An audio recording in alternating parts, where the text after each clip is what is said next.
Hello everyone, welcome back to Resident Evil 7.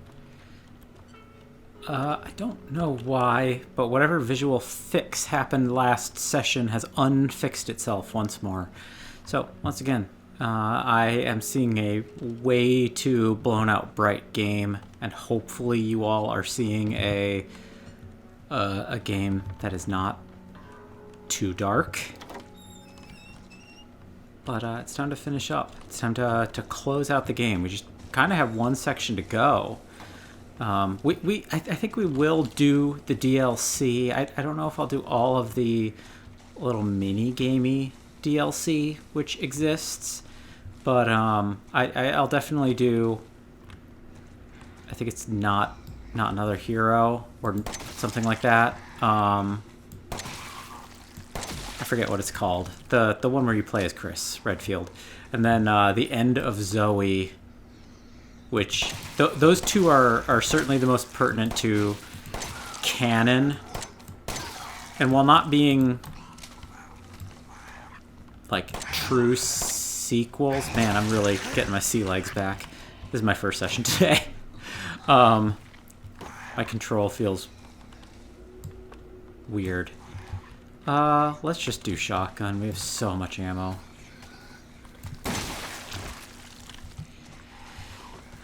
End of Zoe.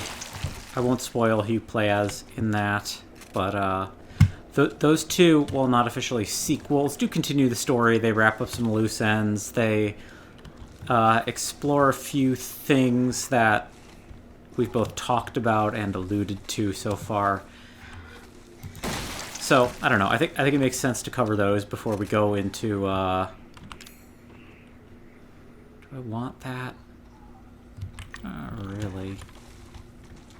Before we go into 8, which is still a few months away, I think it sort of makes sense that we round out this experience. I'll take strong chem fluid. That I could probably use for something.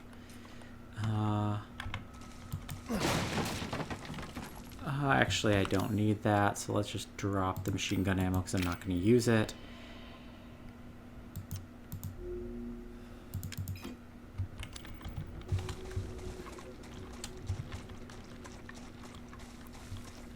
So, something that I actually covered pretty early on, I think I mentioned this in the first video, or at least I intended to, depending on any number of things with like re-recording and all that. This game, its official full title, despite the fact that I keep introducing it just as being Resident Evil 7, its official title is actually Resident Evil 7 Biohazard, which is kind of funny because the title in Japan is actually Biohazard Resident Evil 7.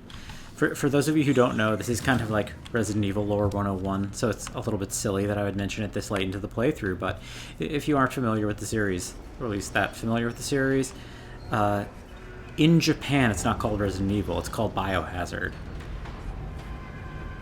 Which, in a lot of sense, actually makes more sense as a title for the franchise. Like, Resident Evil is a barely functional title. Like, it's as iconic as it is, I think it's easy to almost overlook the sort of silliness that it presents.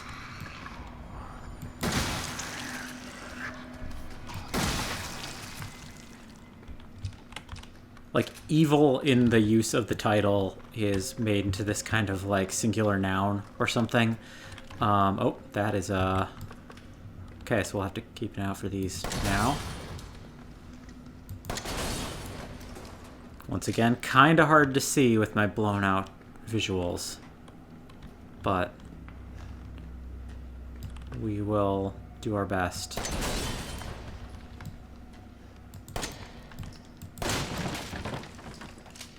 I don't really need an herb. I'm gonna keep most of my remaining space for ammo. Like, shotgun shells, perfect. Oh ho ho. Oh. Oh, I thought I was gonna stagger him.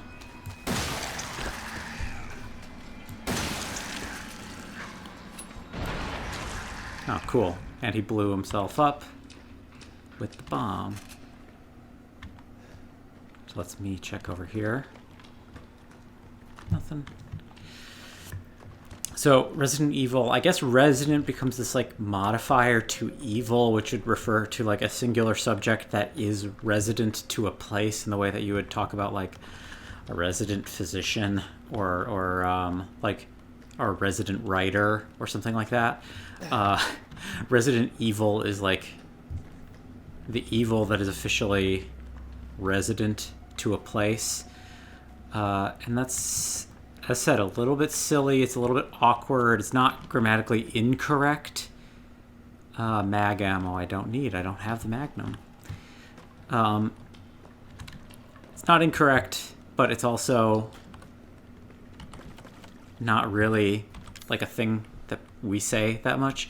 It has that slight awkwardness of someone who's maybe not an English speaker first and foremost, which is funny because I think it was actually developed by the English speaking staff. Like, I think it was developed by Americans.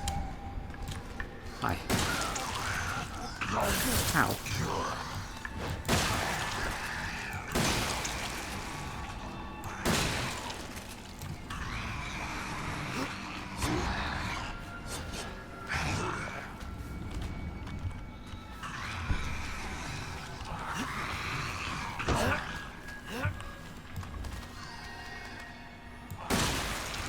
These guys are also weirdly hard to see right now because of low contrast. So again, if I take some hits, I apologize. The story goes that the series is called Biohazard in Japan, which makes a lot of sense because it's a series about biohazards. It's a series about biological weapons, chemical weapons. It absolutely makes sense. It's a fine title.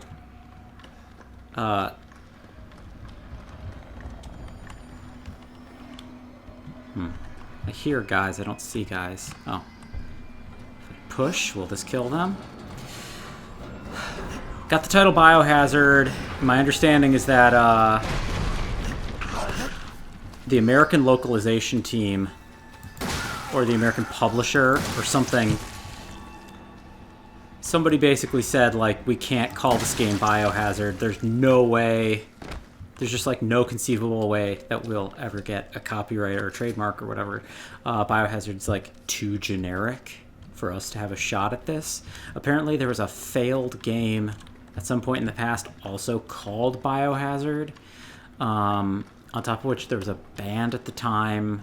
There might have been a movie in the works. There were like a number of things called Biohazard, which just made it impractical as a title in America. In Japan, it was fine. Nobody had used that, but stateside just didn't make sense. So allegedly, there was like a company-wide either contest or like challenge or something to this effect. Don't want burner fuel. Give me ammo for the guns I have. Company-wide contest, though, and allegedly Resident Evil was the winner, which I have to wonder how bad the other entries were if Resident Evil won. I mean, I love the series, and I can say plenty of positive things about it.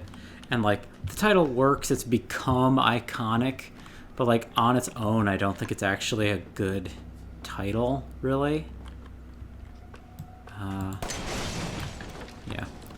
I knew some of these would be explosive.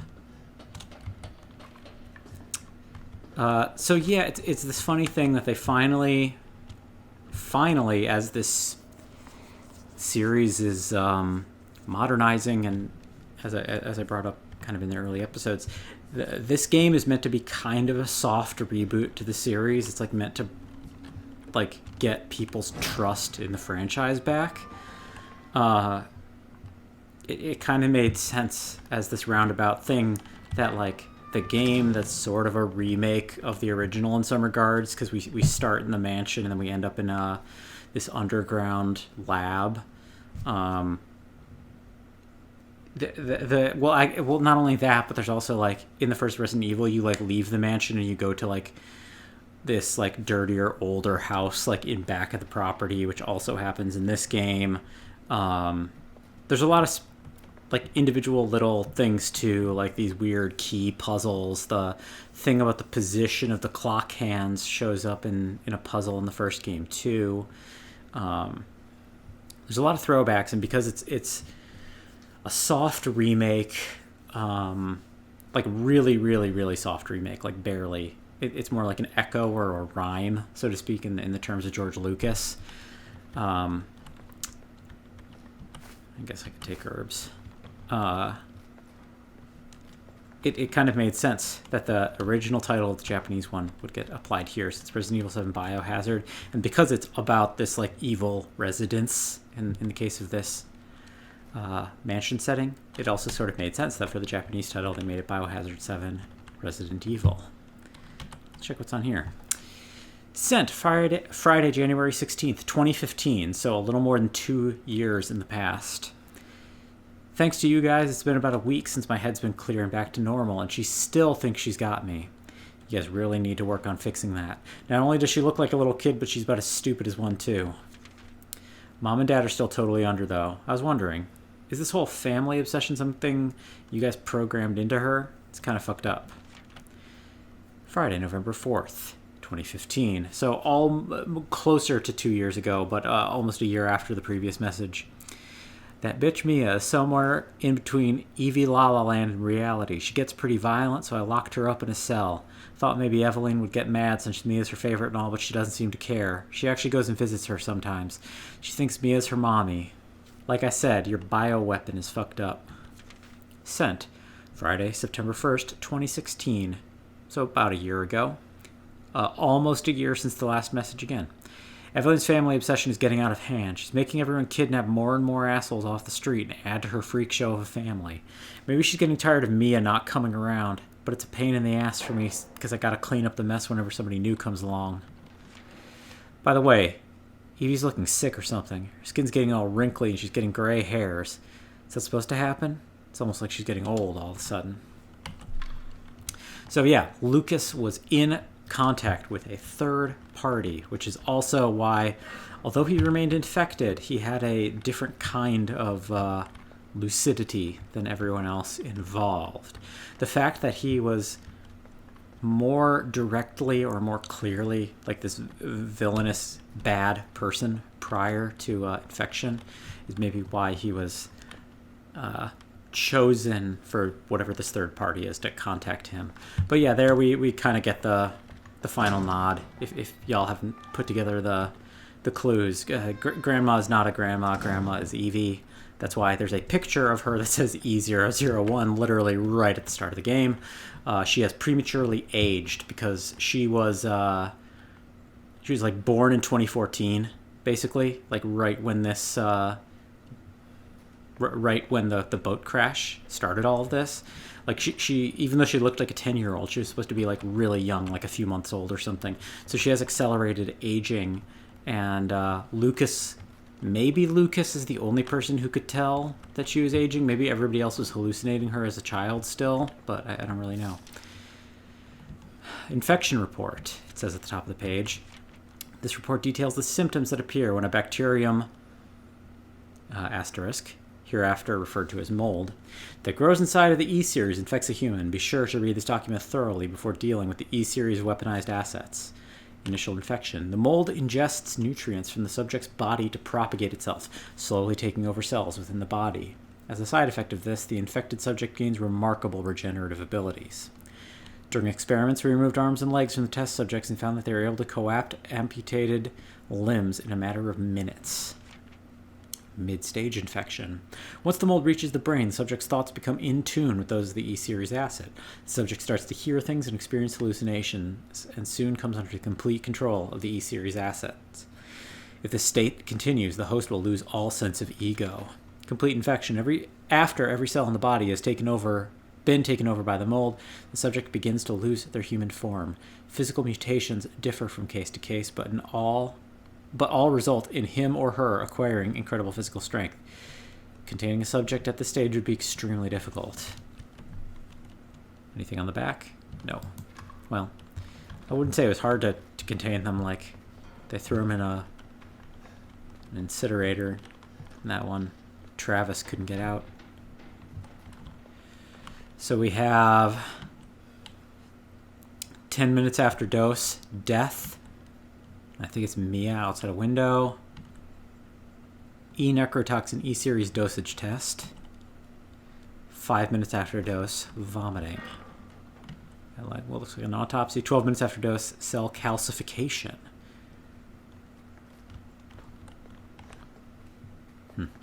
Okay, so we have this makeshift lab in the mines. We have another big old briefcase.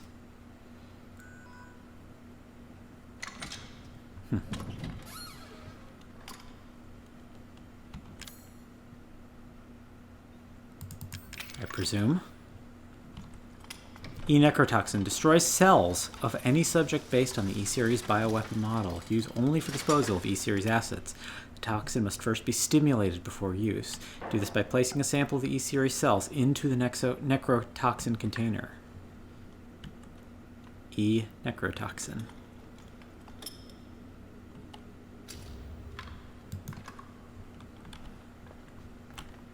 You know, a salt mine is actually a really, really good place to put a lab, as far as I understand it.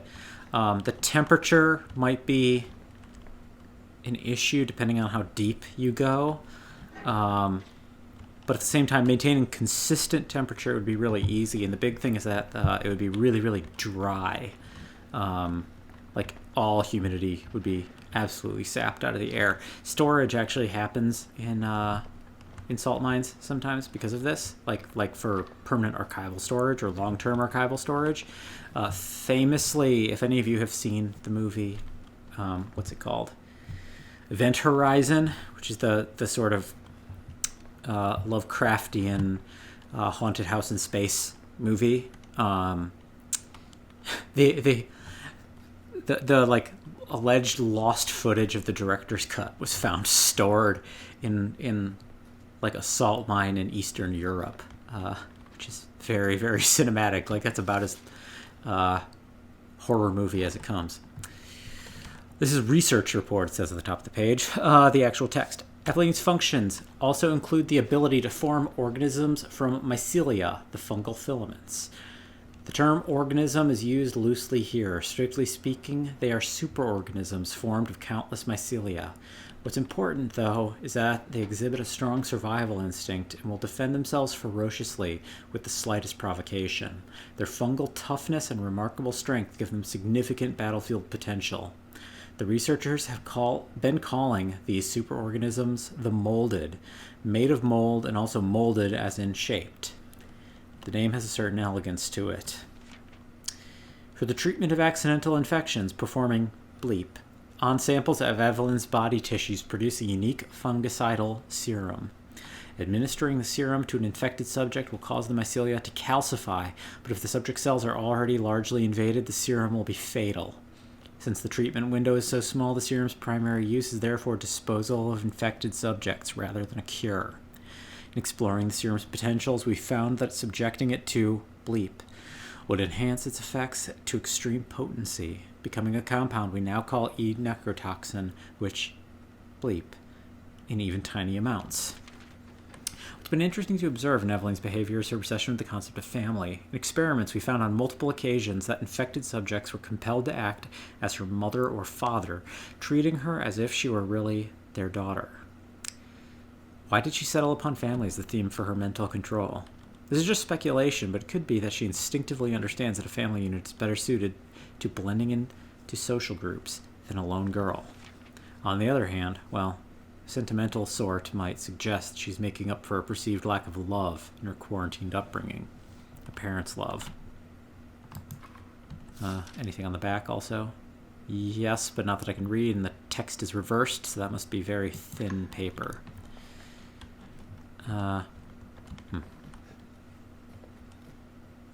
Okay. Well, more people are doing research. People know she's here and are just letting that go. Flame rounds, thank you. Might as well save again. Let's do a new save data. I almost lost some footage the other day. The episode before this one, technically, a big chunk of the boat I almost completely lost, which would have been very upsetting to me, because although I don't hate the boat, it I would say is the weakest part of the game, certainly. Enhanced handgun ammo, sure. I'm not using my handgun that much, but no, can't go through here. Okay. See, my screen is basically all white right now. I cannot see anything. It's probably brighter for you guys than normal. I think there's like floodlights lighting this area. But like, man, I really hope this isn't an issue for Resident Evil 8, because that game looks beautiful. And I really don't want to like miss out on it in the moment. Like, I could go back and rewatch my footage after the fact, but okay. Well, we're getting auditory hallucinations of Eveline, it sounds like, which adds to, I said, my theory that Ethan is indeed infected, which I think only makes sense because we have reason to believe he has been getting like visual hallucinations as well, and the fact that his hand reattached, like, oh yeah, visual hallucination, definitely. The fact that his hand reattached feels very much... Oh, hello.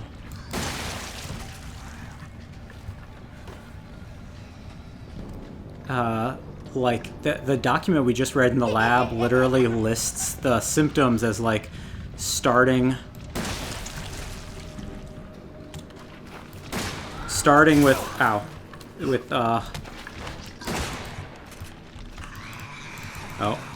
that's not good. Might as well just run. Ow.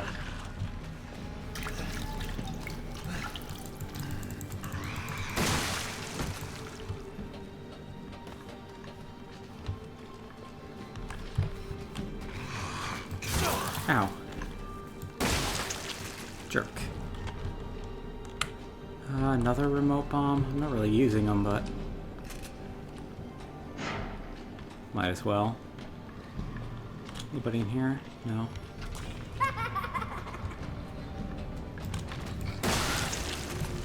I think that blew his head off.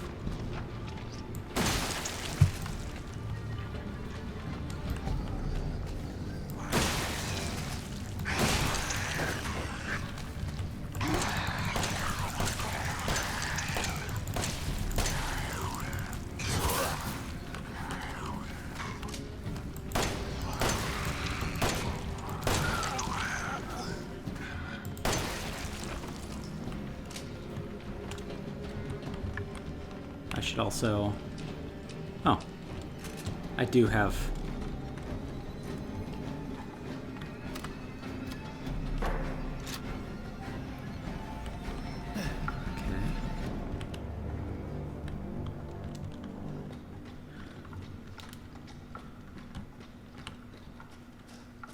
Okay, guys.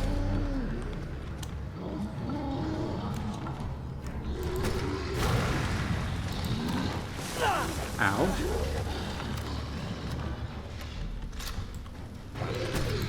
Oh, and that's a miss. Let's do some quick inventorying. I need to move this to... Nope. Bad. Ow. Heal, please. And run. I'm not very good at inventorying fast. We haven't had a need to for most... Ow! For most of the game.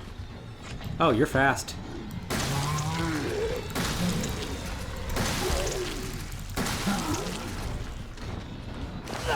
Ow. Ow again. Time to run. I should have put... Ow. Should have put the bombs on before this room.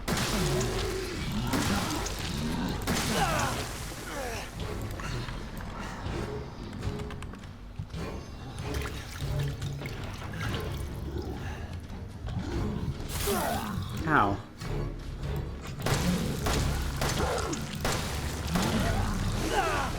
Ow. Is that it? You dead? I wish I had the bombs. That would have been much easier. Not that, like, I'm enormously bad up, but...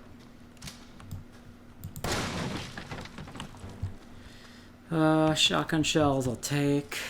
I think that's functionally the last enemy encounter in the game. Like, I think that's sort of your last fight against Molded. Not 100% sure, but...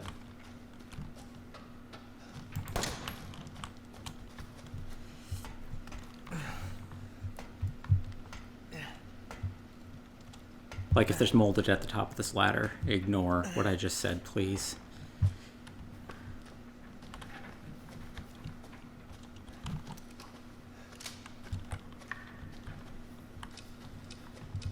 I thought I had more of the shells, but maybe I just didn't take them out of the case or something. Oh. One of these. Hiding a loading screen. So, I mean, we're getting close to the end of the game, so just to give my general impressions, I really do like Resident Evil 7 a lot. I'm really happy that I'm finally able to play it also. Because I've mentioned, like, don't want machine gun ammo. Take another first aid. Mind map, which is not super useful right now unless maybe there's a new game plus. I don't actually know. Take that. I'm really happy to have played it. What's kind of funny is that it is in a lot of regards a lot shorter than I thought of it being, but like when I really think through like section by section what this game is, it's actually a pretty like tight game. Like I don't exactly know how to describe it, but it's like when you think about it as a series like of events, it's pretty tight. For the sake of it, we have just pushed through a door and bum bum bum. We're back in the basement. I'm sure of it. Flashback. It's not here. It's gone. It's gone.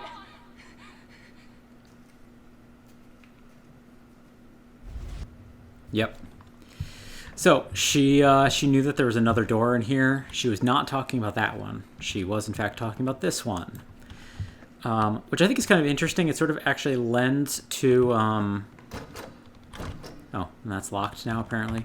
I think it lends to my theory from the other episode about like when Ethan had like this vision of Jack and Zoe talking about Eveline or whatever. Jack claims that he recovered Eveline from the crash.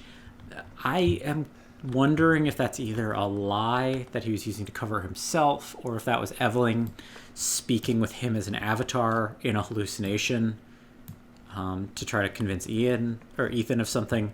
Because I think that she came through the mine doors. I think she came through the mine after the crash and took over. Without the family even knowing it, maybe. And here's that photo. E001 on the back, and Grandma. So, there's that proof.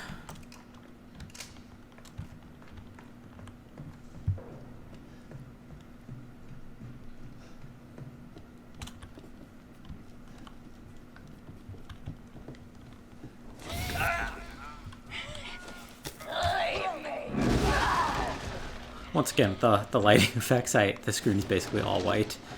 Especially when it goes into the flashbacks. Hi.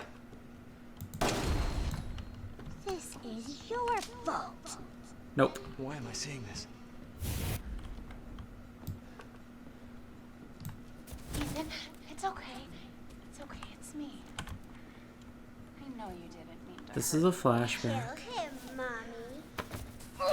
But you shouldn't have done that. So I think Fucking hurt. I do think that Doesn't want to be my daddy? Then he can die. I think a lot of the game is tight though conceptually though too.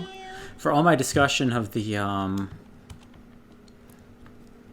like the breadth of symbolism and all that can be potentially read into in this game, I do think that it's like in a lot of ways like a concise, tight story. I think it's a really good example of how like a simple story can be really good, and it is like a pretty simple story altogether.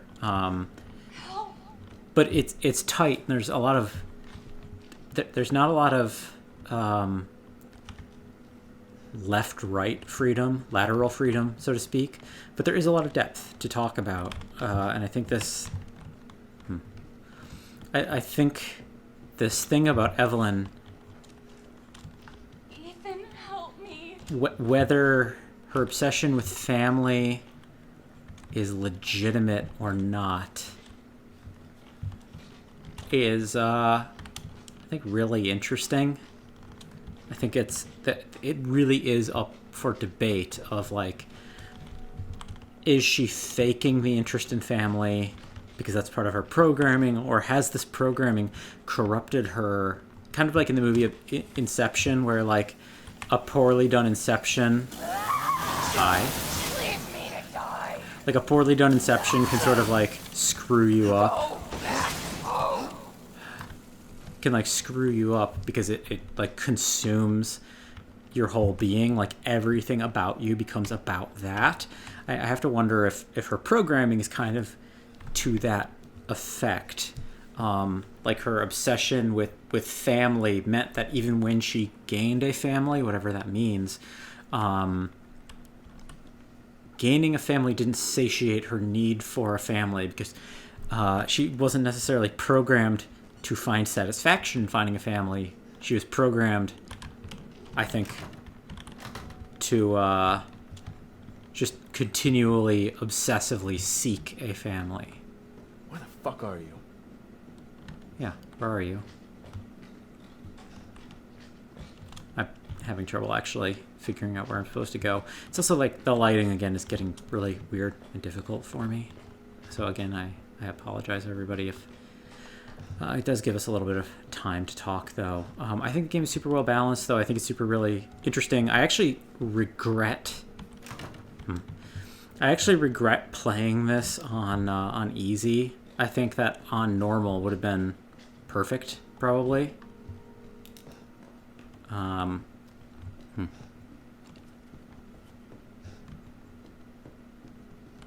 saw her run this way, so I'm going to assume. You're gonna be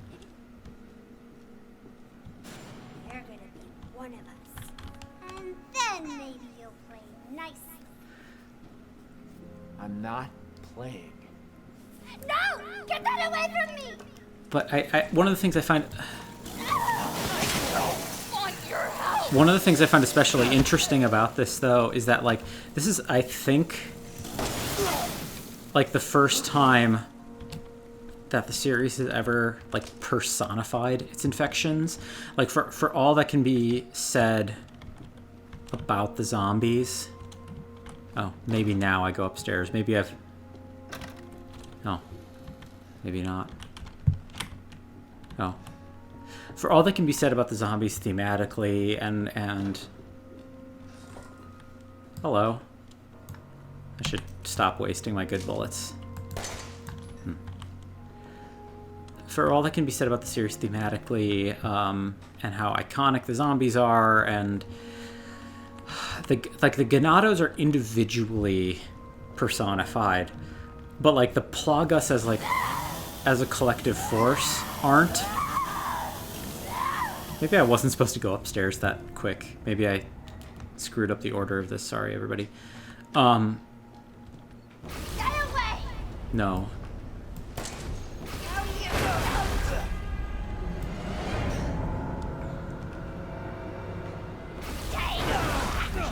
Oh, I'm supposed to block when she does that, I think. Get away! And then I run. No, no! And I block when she's about to do the thing. There we go. No, no, no! Like, she really is an avatar of her own disease. Like, she is the disease. She is the bioweapon. And it's not fair to her. It is, you know, she is kind of a tragic figure. Everyone hate me.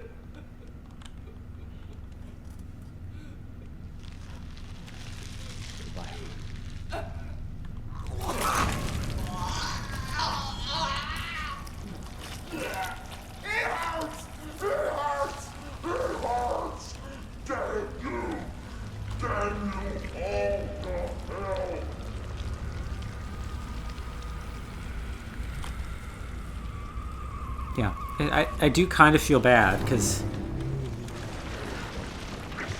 it sucks for the people who are turned into zombies, but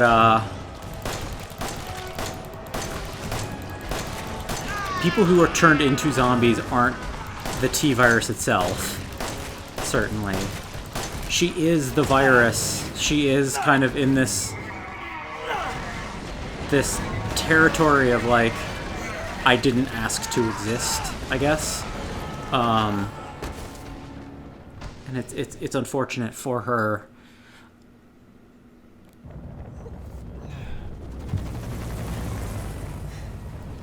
Now, in big Resident Evil explosive ending, of course, Goo Monster.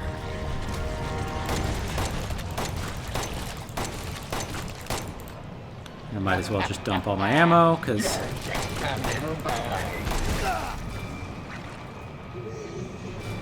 might as well.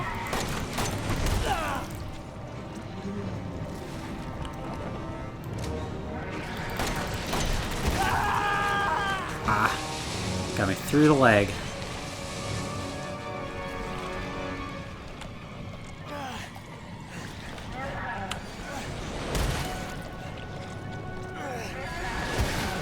I just wanted a family.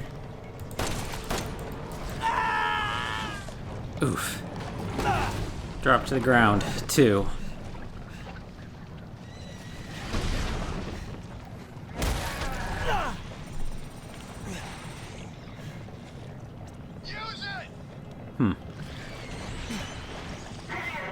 And the gun is called the Albert. Obviously a nod to Albert Wesker, which is kind of weird. We'll talk about that in a moment.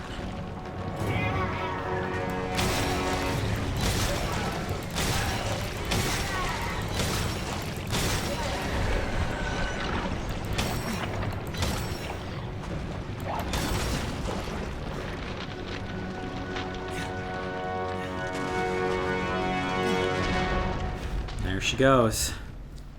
Calcified.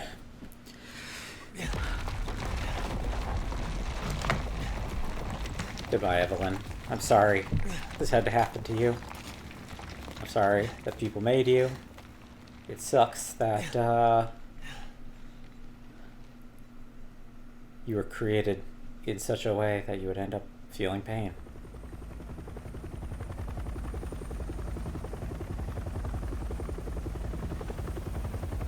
Alrighty, so here we go. We knew that there were helicopters watching because of the notes in the mine. And who is it? Who was that voice who called out on our microphone? Oh dang, it must be Hunk. That's a Resident Evil joke for people who don't know. There's a SWAT guy named Hunk. Or he wears something like SWAT gear, but no, that's not Hunk. It's a very strangely off-model Chris Redfield. Glad we found you. They've fixed his model. Took you guys so long. So that's another one of the lines. The fuck took you guys so long? That makes people think Ethan might have been more than just a random bystander. Mia, you made it. I'm glad. Did I?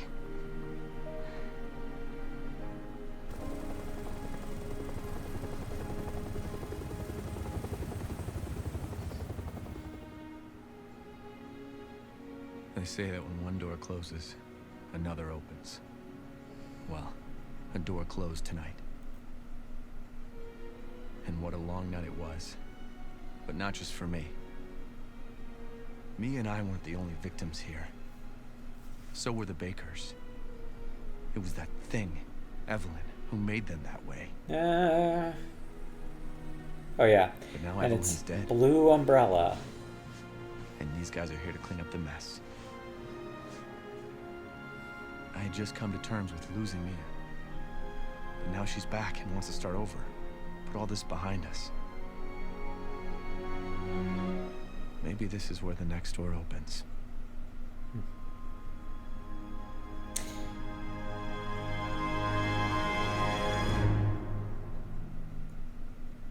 So there we go. So, lots of thoughts. I mean, Ethan as Umbrella scientist is something that people have been speculating on since this game released. I think if that is true, we will certainly find out in Resident Evil 8, I'm sure. But I don't know. We'll maybe find out. Maybe we will, maybe we won't. There were some... When this game first launched, there were a few loose ends. What happens to Lucas, for example, because he obviously just gets away. What happens to Lucas? What happens to Zoe? Also, big question. Why is Umbrella blue now? Why is Umbrella cleaning stuff up?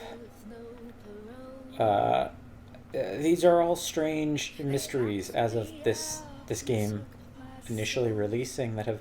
Some of them have subsequently been answered a little bit, like what happens with Lucas and Zoe is answered a little bit in the DLC. I won't spoil how much it's answered, but it's certainly addressed.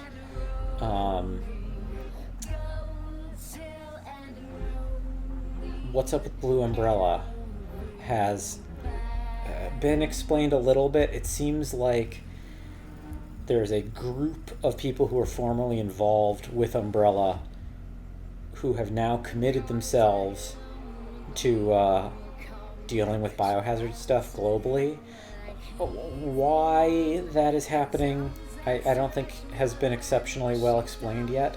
And like, why there needs to be another organization involved when we already have the BSAA, who Redfield previously worked for, and Leon was part of the UN Security Council, I think. I think he was like... I looked up his rank once and like found all this weird stuff about kind of obscure government offices that are real and some aren't, but why another organization would be brought in, I think will yet to be seen. The trailers for 8 seem to be positioning Redfield maybe as actually a pseudo-antagonist, potentially. So maybe his involvement with Blue Umbrella isn't entirely a good thing. Maybe they are still kind of bad, but why is Chris there? It is yet to be known. The organization that Mia worked for, I believe has been officially revealed. That might be explained in the DLC, but I believe it's a criminal network called The Connections. I think that's what it's called, at least off of top of my head.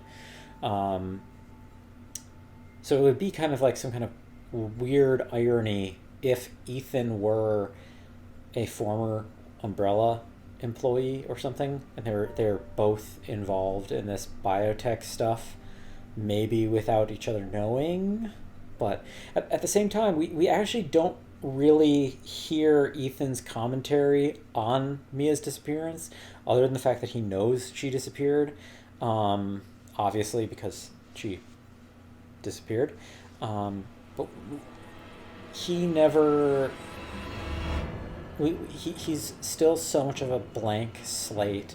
I do wonder if 8 is going to like characterize him a little bit more, because we don't really know. Again, like maybe he knew that she was involved in all of this like bioweapon stuff. Maybe they were together because of that. Who knows? Maybe she was former Umbrella and he was too, and maybe after Umbrella fell, she got hooked up with this criminal syndicate instead, and Ethan just went and did other stuff, even though he formerly had Umbrella connections. If he even did. It's not totally known. As I understand it, besides the fact that he's almost casual with being like, took you guys long enough to show up to Chris Redfield, as if he knew that Umbrella would be showing up. Besides that, the thing people most often point to with this is in, I think it's Resident Evil 5, I think I've mentioned this already in commentary, sorry, but there's a document, I believe, that you can read listing Umbrella people, and one of them, I think, is an Ethan W. or an E. Winters, or something to that effect. And the series has a history of doing this, linking names. Speaking of which, if Umbrella is still good, why is the gun named after Wesker? Presumably named after Wesker, at least, because he was a baddie. All of this is to be determined, I suppose. You know, this game, in a funny way, sort of similar to Evil Dead 2. Evil Dead 2, for those of you who don't know, isn't just a straight sequel to the Evil Dead. Like, the opening, 10 minutes of Evil Dead 2 are actually like a remake of the original Evil Dead. Sort of. It's like a like Evil Dead 2 is, as I said, is not just a strict continuation. It is actually both a sequel and a loose remake / reboot, which I think this kind of is too. Like it was a reboot in the sense of being a refresh for the franchise to give people a little bit more confidence in the Resident Evil name again after kind of a rough decade for the series. And I think it did that, and I think it deliberately tried to be kind of obtuse with its connections back to the other games, just so it could kind of have its own identity. It didn't have to feel tethered to expectations of the series. And there are a handful of connections, certainly. Like, again, there's that newspaper article that notes that the Baker house was actually designed in part, or was getting contractor work done by this guy who specializes apparently in eccentric mansions, who also designed the mansion from the first game. But it is something that you can essentially play completely on your own. Like, you don't have to have done... You don't have to have played any of the Resident Evil games to get into this. And I guess that's kind of true of a lot of video games in general. Like, a lot of video games try to make themselves pretty accessible to new players without having played previous games. But this feels especially so. And it's such a tight experience as a standalone thing, that I would say, even if you don't want to play other Resident Evil games, like, playing this on its own is like a satisfying experience. I'm trying to think what else to say. Again, it feels a little shorter than I thought it was going to, for whatever reason. When I remember watching other people's playthroughs, it always felt to me maybe like it was more, not quite Resident Evil 4 length, but, you know, I feel like in my head there were like 2 or 3 more zones of Molded, or like sequences where you have to fight Molded, than what we actually got. Jack is also removed from the game in a sense so much faster than I had thought. Maybe it was because I was playing efficiently or something, or avoiding him efficiently and just knowing to run, and I wasn't like hiding and just like, I wasn't, what's the term? I wasn't like mugging the mic. I wasn't like just trying to fill time and lengthen the playthrough by hiding from Jack. The fact that I knew how to do a lot of stuff certainly made it a lot faster, and that's also why I kind of wish I had played on normal. But for the sake of getting this playthrough in without too much stress, playing it on easy is still fairly enjoyable. I might consider... Man, I always say I want to go back and do stuff, but like, I might consider doing Madhouse or Nightmare or whatever it's called, whatever the hard level difficulty is that remixes item placement. That could be kind of fun, because I don't think I've ever watched a playthrough of that, so I honestly don't know what that would look like or what that would be or how it changes things. So that would be closer, but between a bunch of other games in the series and plenty of other things that I've never played, it is always kind of hard to find the time to just replay a game for the sake of it. Yeah, I don't know. It has me really excited for Resident Evil 8. This also handles way better than I thought it would. Like, I feel like when this episode, I was a little bit off my game. Like, this was my first session of the day. I don't know, and not to drag this out too much, but like, when I've watched other people play it, like, Ethan looks like he's moving like a tank, but I actually thought he was like moving pretty good in this, and like aiming wasn't that hard. I feel like all of it worked out pretty well. I don't know. I'm excited for Resident Evil 8. This assuages my concerns, at least, of like, oh, will Resident Evil 8 feel awkward and sluggish? Which I don't think it will, because it already looks, from what I've seen, like it's a hair faster than this, and I actually found Ethan to be like pretty enjoyable to play as. So yeah, I'm super excited for that. And, you know, we're going to keep doing Resident Evil content on the channel. I don't think that this isn't, like, going to be a Resident Evil channel, but I do like the series. 4 is one of my favorite games of all time. Like, 4 is, like, maybe my favorite game of all time. It's certainly, like, top 10. Definitely top 5, in fact. This... I don't yet feel comfortable putting anywhere on a list if I ever were to put a list together. But, I'll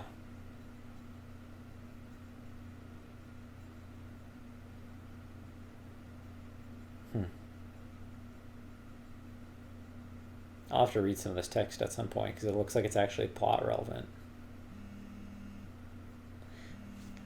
But, I played 4 as a start on this channel. Easy, 1 restart, just under 9 hours, 12 of 18 antique coins, 31 out of 32 files, missed one apparently. Opened the item box 47 times, healed 26 times, used 2 stabilizers and 3 steroids. I think that if I were to... Difficulty Madhouse unlocked, Weapon Albert unlocked. Cool. Not hero. Okay, so that's the Chris. That's the Chris story, and then End of Zoe is a thing too. But, you know, I played Resident Evil 4 as like the first thing that I recorded start to finish for this channel. I think... I'm not 100% sure, but I think that, like, Resident Evil 4, Resident Evil 7 will be the first things up on the channel. I've also recorded, like, 50 hours of Hades footage or something that it's going to take me a while to edit into something that I actually want to put up. But yeah, this was fun. This was a good one. I really liked this. This is like, again, I don't know where I'd put it on my overall game of all time list, but I would say maybe after Resident Evil 4, this might now be my second favorite game in the series. Something like that. At some point on this channel, though, I still haven't played the Resident Evil Revelations games. It's Revelations 1 and Revelations 2. When I start the word Revelations, I immediately, instinctively want to say Resident Evil. I have not played Revelations 1 or 2. I'm intrigued to play those. I've heard that they're actually pretty good. I don't know where they really fall within the scheme of the franchise, but we'll see where those go. I already own them, so I think I will play them eventually. And one of the things that kind of interests me is that Koshi Nakanishi, who directed this, I think that's his name. I hope I didn't just botch that. I apologize. I just saw it on screen a minute ago, and I'm like, for whatever reason, Jun Takeuchi's name stood out to me more. The director of this game, though, I believe also directed the Revelations games. I'm not 100% sure on that, but I believe he directed at least one, maybe both. So I think I'm going to play those. I think I'm going to try those. I don't know if I'll have time between now and 8 coming out. And depending on when things go on sale, I might do the remake of 2. I don't know if I really want to do the remake of 3, but I'm thinking about it. As with this game, I've watched a bunch of playthroughs already, because I was watching them before I ever thought to myself I was going to make a Let's Play channel. So I already know a lot about them. So similar to this, I would probably be talking about the history of certain genres, and I'd be talking about the history of zombie movies in particular there, which I've seen many of. So before we go, we're just going to take a peek at the more section. Is this it? No, that is Steam's store.